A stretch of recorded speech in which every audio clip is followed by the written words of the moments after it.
Vitamin ABB, talking play all night. Trust me, I'm a doctor.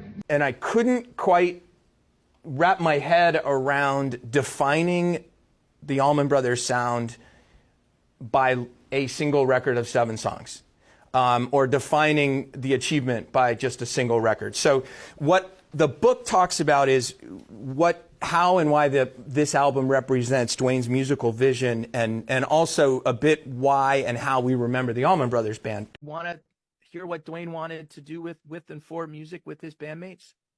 This is the record to do it. If this is the only thing he left the world, and It's not, it would tell the world what he was wanting to do when he formed the Almond Brothers band. And the big difference, Rob, being the audience, because they recorded live in the studio too, but having an audience there, the lights and those things.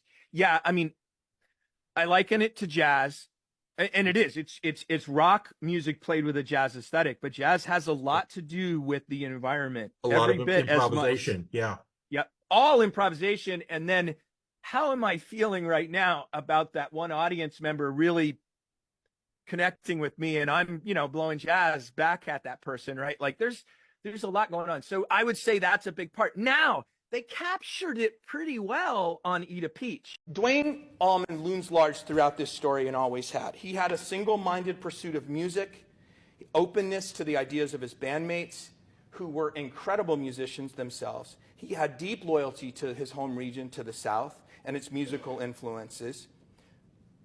The supporters he picked up along the way, his family, the families who loved the bandmates, and the family that they created together.